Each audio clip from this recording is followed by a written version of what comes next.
안녕하십니까. 알파스트리트 파트너스입니다.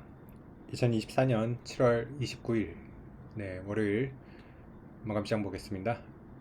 코스피 지수가 1.23% 올라서 2765로 마감을 했습니다. 오늘 코스피 제법 크게 반등을 했습니다. 거래일로는 2거래일 연속으로 반등을 했고요. 2760대까지 왔으니까 이제는 고점 대비 한 130포인트 정도 빠진 그런 상황이 됐습니다. 거의 뭐 200포인트 가까이 빠졌다가 한 60포인트 정도 이렇게 올라온 그런 모습입니다. 지난주 금요일 미국 시장이 좀 크게 반등을 했죠. 다우가 1.6% 올랐고요. 나스닥이 1% 올랐습니다. 나스닥보다는 또 다우가 강했습니다. 다우 같은 경우는 고점 대비 2%밖에 안 빠졌고요. 나스닥 같은 경우는 고점 대비로는 여전히 한 1300포인트 정도 빠진 것 같네요. 한 6%, 7% 가까이 빠져 있는 모습입니다. 그래서 나스닥이 확실히 이번에는 조정이 좀 많이 이렇게 돼 있는 그런 상황입니다. 어제 미국 주요 종목들 보시면 전체적으로 다 올랐습니다. 이제 빅테크 중에서는 근데 이제 알파벳이 조금 약했어요. 알파벳이 하락을 했고 테슬라가 조금 하락을 하고 그랬습니다. 반면에 메타가 좋았고요. 2.7% 이렇게 올랐습니다. 그리고 마이크로소프트도 1.6%로 꽤 강했습니다. 마이크로소프트가 보면 내일이죠. 내일 이제 실적 발표가 있는데 우리 시간으로 보면 거의 뭐 모레 정도에 반영이 될 거고요. 그래서 마이크로소프트 실적이 상당히 중요할 겁니다. 그래서 빅테크의 지금 거의 뭐 대장 같은 그런 종목이잖아요. 또 오늘은 AI의 지금 또 대장이기도 하고요. 그래서 엔비디아는 이제 AI의 인프라 쪽이라고 하면 마이크로소프트는 이제 AI 서비스다 보니까 마이크로소프트가 실적이 잘 나와야지 이 AI 모먼트가 계속 더 이어질 수 있을 겁니다. 그래서 MS 실적을 상당히 지금 중시하고 있고요. 그리고 이번 주에 보면 이벤트들이 좀 많습니다. 또 모레 같은 경우 이제 연준의 또 금리 결정 있습니다. 그래서 FOMC가 있는데 어쨌든 7월 마지막 날에 이렇게 걸쳤고요. 현재 지금도 미국 금리가 5.5%죠. 5.5%인데 근데 뭐 7월 달에 당장 떨어뜨릴 가능성은 좀 낮기는 합니다. 거의 뭐 9월에 그 떨어질 거라고 이렇게 보는 시각이 많고요. 7월 달 같은 경우는 아마 좀 더 방향성을 명확하게 이제 제시를 해주지 않을까, 그렇게 생각이 됩니다. 아마 이제 금리 인하가 거의 확정적이라는 그런 시그널을 줄 걸로 그렇게 생각이 됩니다. 근데 시장이 어떻게 받아들일지 모르겠네요. 금리 인하를 한다는 거를 과연 호재로 받아들일지 아니면 과거에 그런 경험이 많았거든요. 금리 인하가 막상 시작되면 그때부터 이제 경기가 꺾이고 상당히 주식시장이 안 좋았던 그런 경험이 있어서 이번 금리 인하는 어떻게 될지 좀 상당히 궁금해집니다. 그리고 요새 또 약간 지금 이슈가 비트코인이 다시 또 올라가고 있어요. 거의 지금 7만 불 가까이 이렇게 가고 있는데 어제죠. 어제 이제 비트코인 컨퍼런스가 있었습니다. 미국에서. 여기 이제 트럼프 전 대통령도 이제 나와가지고 연설을 했다고 하는데 비트코인을 지금 미국에서는 ETF도 승인을 하고 좀 제도권으로 이제 받아들이고 있는 그런 중이죠.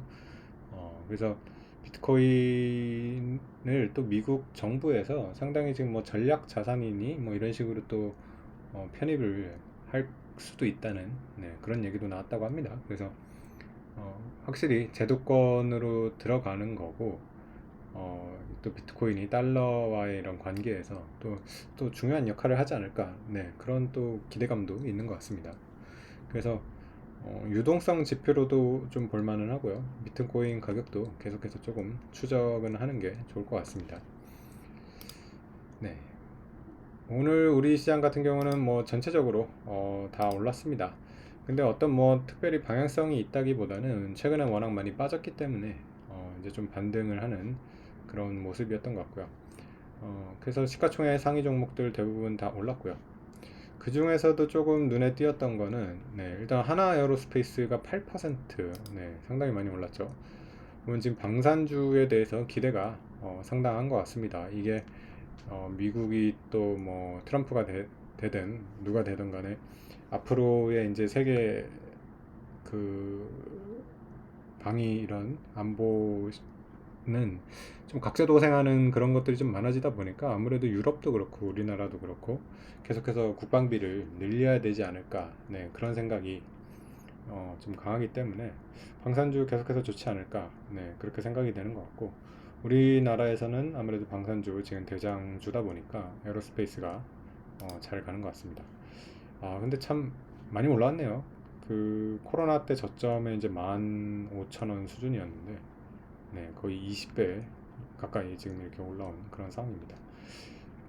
참 요즘은 그런 것 같아요. 가는 주식이 계속 가고 못 가는 주식은 참 못 가고, 에어로스페이스 같은 경우는 지금 PR이 30배 넘게 이렇게 추정이 되고 있기 때문에 이제는 비싸다고밖에 할 수는 없는 그런 가격이긴 합니다. 그리고 오늘 또 눈에 띄었던 거는 금융주가 좀 좋았습니다. KB금융이 3.3%, 신한지주 4.6% 이렇게 올랐고요.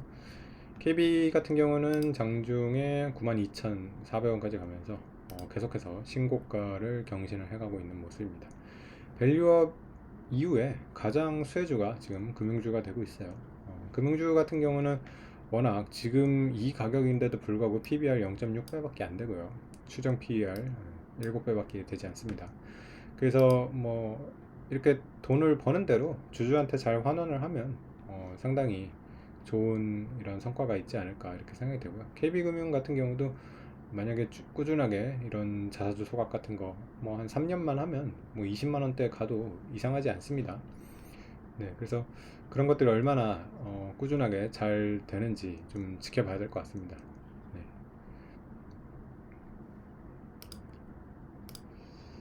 네. 그리고 다른 종목들 보시면 밸류업 관련해가지고 현대차도 사실 배당 좀 잘 주는 기업이죠. 현대차도 최근에 많이 빠졌다가 오늘은 좀 크게 반등을 했습니다. 거의 5% 가까이 반등을 했고요. 반도체 주식도 뭐 빠지지는 않았습니다. 삼성전자는 좀 약하긴 했는데 0.3% 올랐고요. 하이닉스 같은 경우는 2% 정도 이렇게 올랐습니다. 근데 한미반도체는 좀처럼 반등을 하지 못하고 있네요. 한미반도체는 오늘 오르지를 못했습니다. 19만원대 뭐 패시브 편입된 이후로 역시 그런 이제 이벤트는 거의 꼭지점인 경우가 진짜 맞는 것 같습니다. 거의 패시브 펀드한테 가장 높은 가격에 이렇게 떠넘기고 좀처럼 19만원대 다시 이렇게 돼가지고는 뭐 다시 갈 수 있을까 싶네요. 그래서 어쨌든 뭐 우리나라 그래도 조금씩 반등을 하고 있어서 다행이고요.